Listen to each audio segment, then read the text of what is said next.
אוויר הרים צלול כיין, בריח אורנים, נישא ברוח הערביים עם כל פעמונים. ובתרדמת אילן ואבן, שבויה בחלומה, העיר אשר בדד יושבת, ובליבה חומה.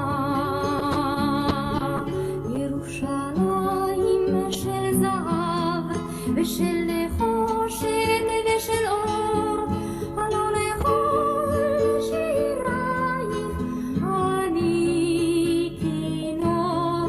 ירושלים של זהב ושל נחושת ושל אור, הלא לכל שירייך אני כינור. איך יבשו בורות המים, כיכר השוק ריקה, ואין פוקדת הר הבית בעיר העתיקה. ובמערות אשר בסלע, והלילות רוחות, ואין יורד אל ים המלח בדרך יריחו.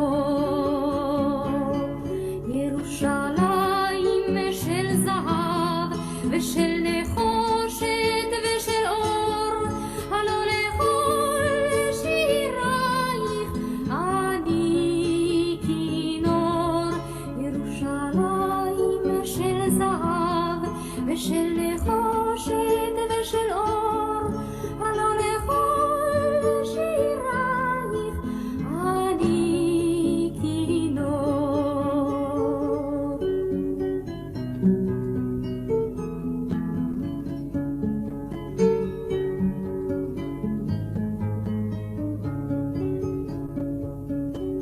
אך בבואי היום לשיר אלך, ולך לקשור כתרים, קטונתי מצעיר בנייך, ומאחרוני המשוררים. כי שמך צורב את השפתיים, כי נשיקת שרף.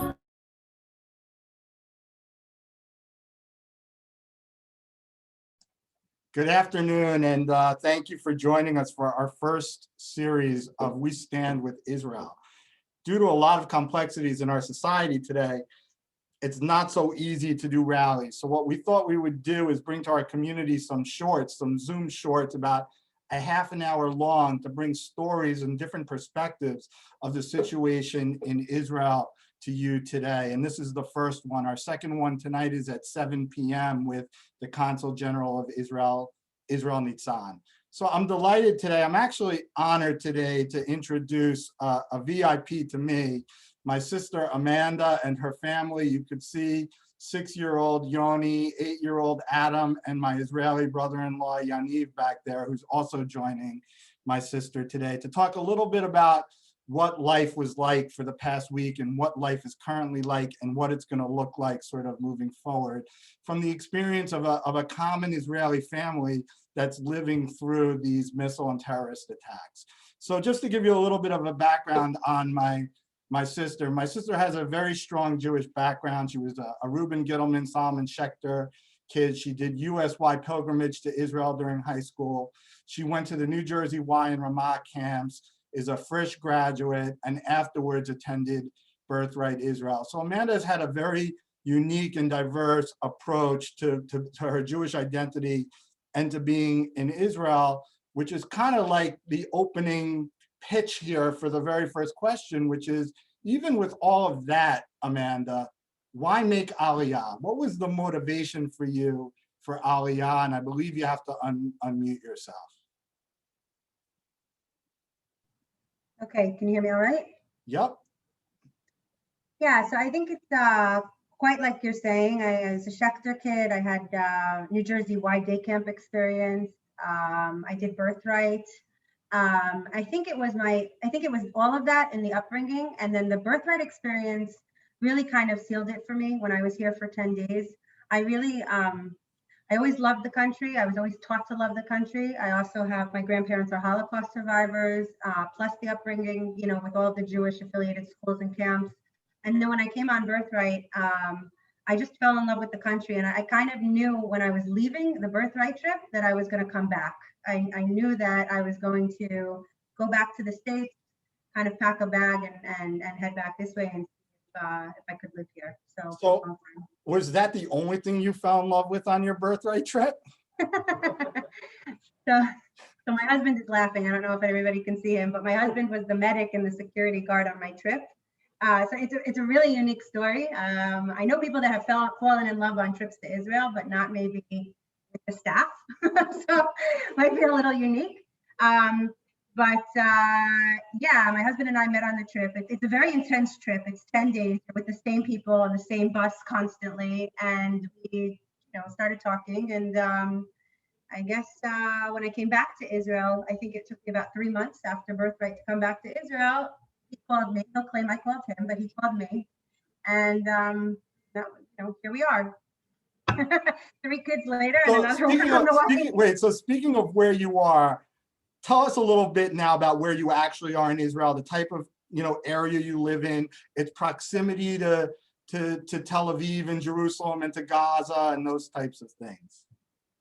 Yeah, so we live in Petah Tikva. It's a major city in Israel. I think, although I'm not 100% sure, I think it's about the 5th biggest city. It's about 10 minutes east of Tel Aviv inland. It's a very typical Israeli neighborhood. There's a lot of apartment buildings. It's a mixed city. So there's, I would say 50-50 secular Jews and modern Orthodox. And everything is very typical of Israel, walking distance from us. The kids' school, the baby daycare, there's strip malls walking distance. There's about 4 or 5 playgrounds that are walking distance. So, I always joke with people and say that if we move the car once in 10 days, it's a lot for us. Everything is by foot and we're outdoors a lot. And the kids' friends are in the building and in the next building and the next building, and they're quite independent. They go by themselves also, within the building and out. So typical Israeli. Very nice. So let me ask you, getting more to the current matzav or situation. This wasn't the first time you've dealt with sirens, though, was it? No. So I've been in Israel since 2003. My oldest, my 8-year-old, when he was 6 weeks old, I was breastfeeding on the couch. We had a siren. And I remember my husband saying, turn off the news. I need to see if it's coming from TV or if it's from the window. It was almost so alarming that we didn't know if it was like a pretend siren coming from TV or if it was outside. And when we realized it was outside, we didn't have a safe room. It was an older building. We have a safe room today. We ran into the stairwell with him. It was incredibly scary. It was the first time. And we ended up packing up our stuff and going to my mother-in-law's for the week because she had a safe room with Adam, and he was only 6 weeks old. And when we were there, we had a doctor's appointment for him in Tel Aviv. It was quiet for a few days, so we drove into Tel Aviv, and the minute we parked the car, he was 6 years old in the car seat. There was another siren, and we were in the middle of Tel Aviv, and there was really no shelter around that we knew of. We weren't in a safe room, so my husband put him in the stroller, picked him up with the stroller so that it would be faster, and we started running to buildings, trying to get into the buildings, like to bang on the doors so that we could get into the stairwell, which is the safest part of the building inside. And today they actually told people that they have to open the doors to the building so that if anybody's stuck outside, they could easily come in and get into the stairwell. Because I remember then it was locked. It was impossible to find an open building. So tell us a little bit what the last week has been like, how this experience with the sirens compared to last time. I mean, last time you had one 6-month-old, now you have another, he's 8, you have a 6-year-old, you have an almost 2-year-old, it will be 2 years old. And you also, from what I understand, are expecting yet another one.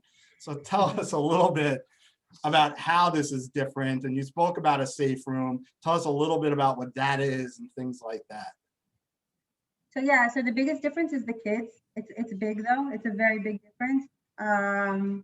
My 8-year-old, my 6-year-old, they're old enough to understand. We have to discuss it with them. We have to talk about it with them. And it's scary. We've been sleeping in the same room for the past 10 nights altogether. My kids, they're dealing with it okay, but I think like everybody else, sometimes they think they're hearing sirens when they're not, and they run into the safe room and they start to panic. Or sometimes they wake up in the middle of the night, they have dreams. And they tell me, we had a dream that there was a missile that hit our car, but we were safe, we weren't in the car. So I think that it's very challenging for them, and they look to us for answers. And it's challenging to know, what you should say and what you shouldn't say, their age. So you've been sleeping in the shelters for 10 straight nights, all of you? Yes. So the room is really small. And I have the kids on a pull-out couch that opens, and the baby's crib doesn't fit through the door. I didn't want to disassemble it, so he's on a mattress on the floor, on the crib mattress. And the boys, I sleep with the boys. And yeah, it's not very comfortable. And my kids are already asking, when can we go back into our beds? But we, like everybody else here, they'll only go back once we have a ceasefire of some kind and we know it's safe. So tell me a little bit, when this first started, I don't think Petach Tikva, the Israeli center, was expecting to be living in shelters. So what was school doing to prepare the kids? How were they communicating with the parents? I mean, every day your life is really through the kids in the school, other than yours and Yaniv's job. So what goes on in that environment? Like, how does school play a role in it? How is an 8- and 6-year-old adapting to it? So my kids have drills in school since this started. They have a buddy system set up, and there's a siren that goes off, and they have 90 seconds with their buddy to get into the safe room. They practice throughout the day. And the school talks to them about the Iron Dome. I think this is the way that we are told to communicate to the kids. Two things really, that we have the Iron Dome, that the Iron Dome is protecting us, that when we hear the explosions and the booms above, it's from the Iron Dome, it's not from missiles that are falling. This is important to tell the kids so they know that it's protection. And that, we have the IDF and we have a strong army, and the army is protecting us, and we put our faith in our soldiers. This is what we tell them. Is there a difference in how the kids are asking questions and interpreting what's going on? At this age, you're saying, in terms Yeah, of their I'm saying, ages? like, Adam's 8, he's in 3rd grade. Yoni's 6, he's in 1st. Yes. So Are Yoni they asking you a lot will. of questions? Do they express fear or anxiety? How do you manage that? So Yoni will ask questions like, my husband was actually outside when the first missiles went off. So he'll ask questions like, why is Abba not home? That's my 6-year-old. When my 8-year-old is much more about the situation and why are they doing this to us? What do they think they're going to get out of it? What did I do to them? It's more those types of questions where you have to talk a little bit about unfortunately, you have to discuss with them a little bit about the political environment and what's actually going on, and treat him like an adult. The big thing they say here is to have full disclosure with your children, because otherwise, their friends, they'll hear it from their friends. If they don't hear it from home, they'll hear it from friends. So we had a missile that hit here in Petach Tikva, like 5 minutes from our house. It was actually my husband's grandmother's apartment building, no longer with us, but that's where she lived. And we told the kids the next day, because if we didn't, probably somebody from their school, a friend that has an older sibling, would have told them, and it's better to come from us. And it freaked them out, but it's a discussion that we have to have, so we do it together. So I'm going to interrupt and just ask Yaniv a quick question, because you mentioned his grandmother. So Yaniv, how do you view this, having grown up with this conflict always being a part of your life, whereas opposed to Amanda, who's now experiencing it only in the last decade? How do you view this current situation, and what do you think sort of about next steps? Growing up, it was always, in the background. First time I remember, it was actually the Gulf War. And that was a little bit more scary back then, because we were afraid it's going to be chemical warfare, and everybody wore the mask. It was like actually the first time that we encountered that. Listen, unfortunately, I feel like these rounds are going to be coming and going with the years. I wish there would be a solution for that. Something like, I would stay here in the safe room for another month or 2 months, or however it takes. We could, finish that. But seems like every once in a while we're gonna have to deal with that. And we completely backing up the IDF and the government right now to do the right things, make it stop. Are you in your peer group? I mean, you have a lot of Israeli friends who also live in the center and throughout. Are you satisfied, or do you feel that the government has responded appropriately? I think so. I think so. I think they do. I think they do. I think that I trust them to do whatever it is right now to make it stop. I think it's appropriate. I don't know if there's like I think it's appropriate, but I wouldn't want to see them like going into Gaza and destroying it and everything, because I'm asking myself, is that going to be a solution? So it's a tough situation. It keeps going on and on. I wish we could just end it, but there's a reality, and the reality is that it's going on. So let me ask you another question about reality. In reality, everyday activities, you have errands, you have to go food shopping, you have a doctor's appointment, things like that. How are you handling even food shopping when you're constantly living under the idea that a siren can go off? On hold. Everything is on hold. Everything's on hold. You do, whatever you have to do. We're keeping the kids in the house and not going with them outside to parks or anywhere that, it's not safe. If we're going out, we're going to friends, or we're going to places where I know there is a safe room.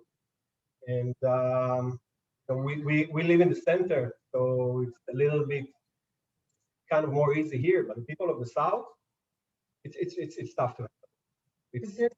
There's no school, there's no extracurricular activities, there's hardly any play dates. Nobody wants to take responsibility and have somebody else's child in their house when their siren's going off. Difficult. And the kids are, complaining about it because their kids, things had just started to open after Corona, and now everything is on shutdown again because of missiles. And it's actually harder to explain this to them, to be honest, but they feel it. They feel a lockdown in a sense. Is there any sense of when schools and extracurricular activities are going to open up? No. Nope. So let me ask you, Amanda, And we have a first grader, which is like, I can see actually the difference in the reading level of my third grader, and when he was in first grade, finishing first grade, versus my first grader today. Like there's, between Corona and now this, I'm saying there's like definitely it's disruptive to their studies. Understood. So here's like a really tough question, because I mean, you still grew up in America. Yaniv is sort of a native Sabra there, but do you ever wake up and question having made Aliyah as opposed to living here? No. Or somewhere else? No, I really don't. Because it's very difficult. It's been a really horrific week. I think also we've all been sleep deprived, glued to the news, but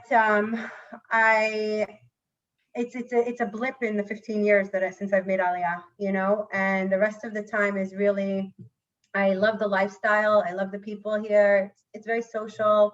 My kids have, really everything is close by: family, friends, playgrounds, lots of things to do outdoors because there's great weather, and they're also getting the holidays. They're getting a feeling of community, a sense of Jewishness. They're getting it, from just the environment, just from living and breathing here. And it's special, and it's for us, it's where we want to be. So. Very nice. So I have another couple of questions, and then we can open it up if people want. There's a Q&A feature. You can ask questions. We're going to moderate the questions. But like I said, this program was intended to be short and just to give you a ta'am, or a flavor of what's going on in homes in Israel every now and then, or through this conflict, I should say. But let me ask you a more Americanized perspective of this, is about the media and how the mass media in the United States and Europe and other places is covering this. How do you respond to that? There's been a little bit of a change here because of social media and people's expressing themselves, and Israel's not always supported in the way it was, and statements are not always coming down in favor of Israel. Like, even though Hamas is a US designated terrorist organization, there's still different debates in the media and even in political circles in the States, but it's all over. And how do you sort of reconcile that, Amanda, with what you see and do every day, you know, living there?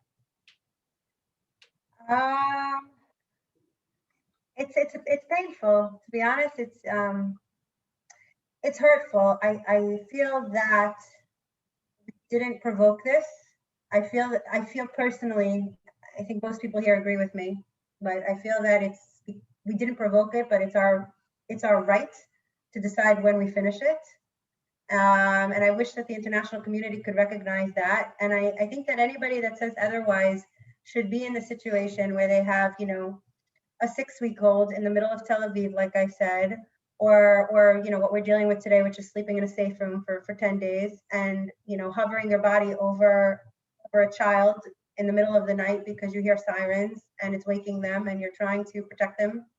And I think anybody in that type of situation, if it was happening to their family and it was missiles over their head and over their house, I think that they might react differently. So I feel that it's unfair to judge, and I feel that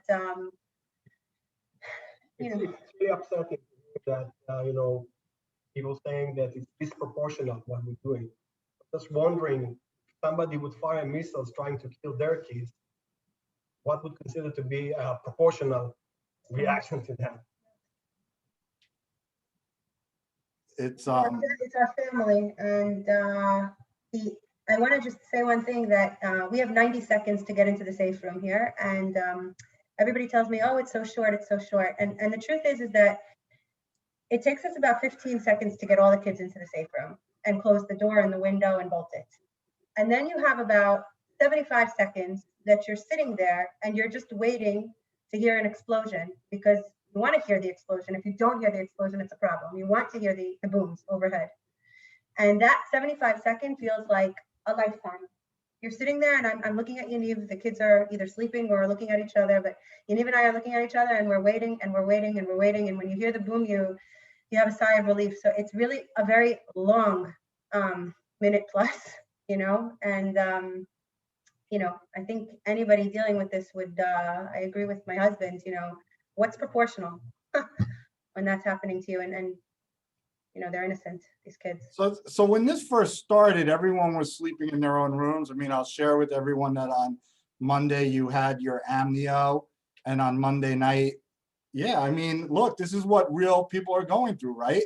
You have your amnio on Monday. We spoke on Monday, and it just started to sort of flare up. You told me specifically that they told you weren't allowed to lift or do any of that stuff. And sure enough, let's say probably around midnight, 2 in the morning, all of a sudden sirens go off and you and Yaniv are sleeping comfortably to your right in your bed. Tell me what that scene is like in the house, if you want to share a little bit. So I ran to the crib of my 20-month-old, and I picked him up out of instinct. And you're not supposed to, the doctors have specifically said within the first 24, 48 hours after an amnio, you're supposed to really be as much as possible with your feet up, and you're not supposed to lift. It's dangerous because it's a somewhat risky procedure today. It always has been. And I lifted him, and you know, you run into the safe room. And actually, my in-laws were here. It was 9 p.m. It was 9 p.m. My in-laws were here, and my husband was out working with some people, and so he came into the safe room with them because they were right outside of our apartment. So we had this little room. We had 9 of us with my in-laws and the people he was working with and my kids. We had 9 of us in this safe room for about a half an hour. And it's small, it's very tight, just trying to understand what the hell's going on outside, you know, and you know, we were not prepared for it at all. So just to give context, a safe room is probably in their apartment, let's say it's about 10, 11 feet by 12 feet, give or take. And so there were 9 people in that room. Yaniv, this is a very common thing in New Jersey, because in Israel, to get your driver's license, you're required to have a professional driving instructor with you. And so that's Yaniv's business. I didn't mention what Amanda does. Amanda's a global director of field marketing for Tufin, which is a software security company, which is now based in the United States, if I'm not mistaken, but is an Israeli company. So in addition to all of this, Yaniv works mostly with students, I believe, after high school, takes them out for driving lessons. And Amanda is working mostly American hours, plus some Israeli hours to fill in her work. So how does that, given that Yaniv's out of the house, and I can't imagine 9 people in the safe room under this environment, but how is that all playing into this? Like, are you able to do any work, Amanda? Because you work for an American company now. Yeah, so I think everybody here is kind of in the same boat within our company. And I know that we had people in our company that their house was damaged, or they were scared because they were in riots, which is also happening in Israel. So there are people in my office that have been affected.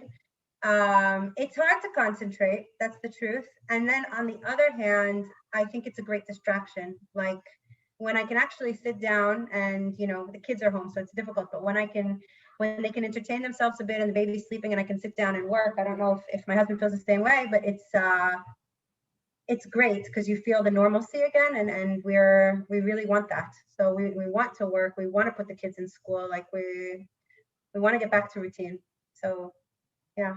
So I'm going to move on. There was actually a great question from the Q&A, because I didn't touch on this, is someone is asking about the inner city fighting, which is the social unrest between the Arabs and the Jewish community, and if you see that there's a solution for that part, and how do you handle it? And to be fair for the whole audience, the context of this is there's someone else on the phone who has a child who made Aliyah and lives in Yaffo, which, as you know, is a very mixed community in that sense. It doesn't sound like Petah Tikva has been subject to that sort of rioting, but how do you see that in the rest of the country? And do you see any solution or any longer term quelling of that, or at least peace and harmony?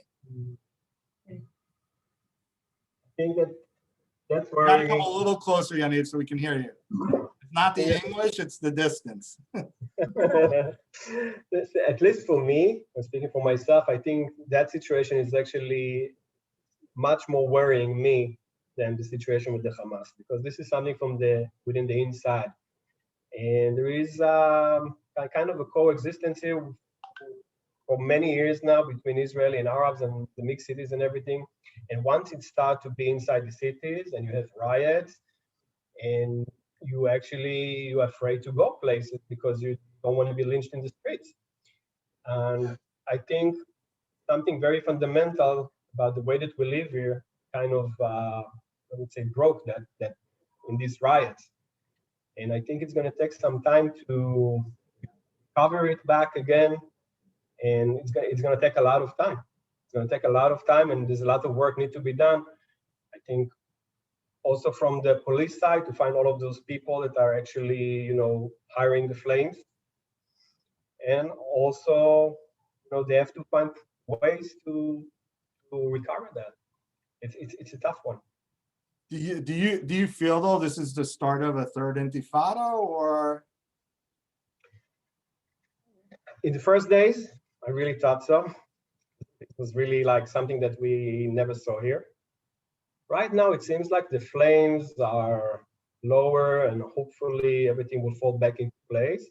That being said, I think it's going to take a lot of time until, we're going to build that trust again, because a lot of Israelis right now, I won't feel comfortable, going to places that might be conflict in Israel. Like, for example, certain places in Yaffo, maybe right now it's not the time for me to go there. So I think it's going to take some time. And how are you, and then there's another question that's more general, not specific to this, that I'm gonna ask because it's an interesting question, but tell me what the sense in the country is about these missile attempts from Syria and Lebanon. There haven't been all that many, but there have been attempts. Sirens have gone off in Haifa and places like that. I personally, I feel like it's probably some Palestinians organizations that's just, trying to say, hey, we're here. I don't think it's going to develop to something more than that. I think that we should have retaliated back, which we did. And I think it was like, it's not going to develop into something bigger than that right now.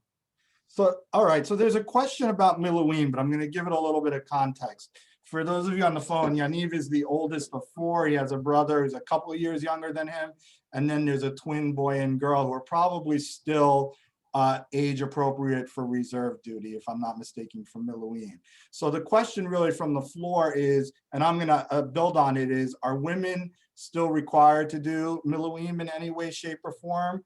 What does that look like? And how much of reserves have been called up already? And have you been affected in your family? First of all, women does do Miluim.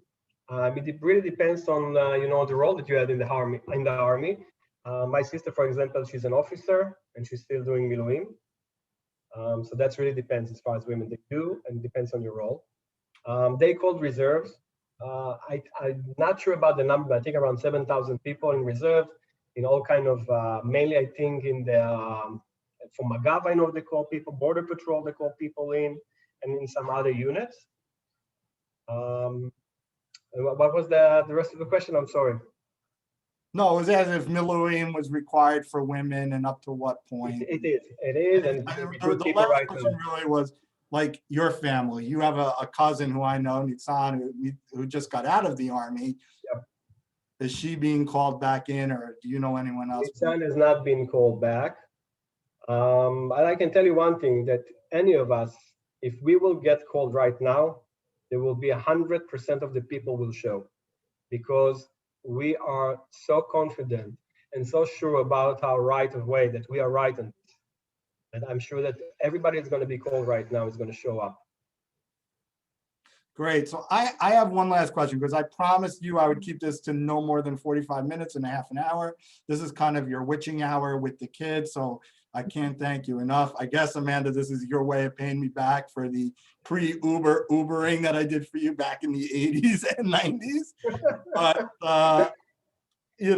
I guess the question is what can we as American Jews, there's over 100 people on this call, and if you take out your family and your friends, you probably still have 70 people on the call who are not like related to you in that sense. But what can we do as Zionists here in the States? We're deeply committed to the safety and security of the Jewish state to support you, besides giving philanthropy, which I encourage everyone to give to our campaign. 100% is getting passed through. But what else can we do? You seem like a nice family. We want to help.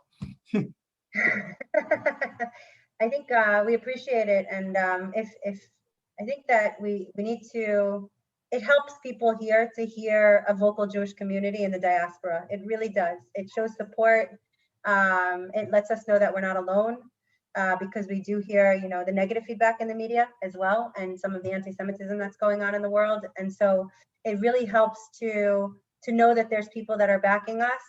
And to be able to tell that, for me, to be able to tell that to my kids, and to be able to share that with the family here, especially Yaniv's family, which, is completely Israeli, to tell them that our family supports them. They're doing parades, they're vocal, they're going in the streets, they're waving flags, they have our back. I think that that's for us, something that's really like, it warms our heart to see it, so. 100%. Your support and your friendship, to know that you are there with us. Yes, we stand with Israel. That's kind of our slogan and our motto. So I am going to conclude this with thanking my my sister and Yaniv for doing this. Honestly, it's really an honor to finally get my little sister on a stage here a little bit and to interview her. I mean, I hear all of these stories. She called me, I don't know what, 3-4 days ago, I guess, when it was really bad, sort of very stressed out. Yaniv had gone back to work, because obviously we didn't talk about the economic impact here, but there's obviously economic impacts here. And I felt it was important for our community to not just hear stories from the media or from the generals or the politicians who are representing policy, but rather to hear how people who are living every day in Israel are doing it. I really want to thank you for your time. I know you're paying me back, like I said, for a lot of Ubering and a lot of meals and stuff like that. But the honor again is all mine. Just stay safe, keep us all posted, and we are with you. So I'm gonna say good night, Erev Tov, and go and enjoy the kids, and hopefully you'll be sleeping in your beds really soon. Thanks, Jay. Thank you. Thank you. So Our Josh, pleasure. we're good. Thank you.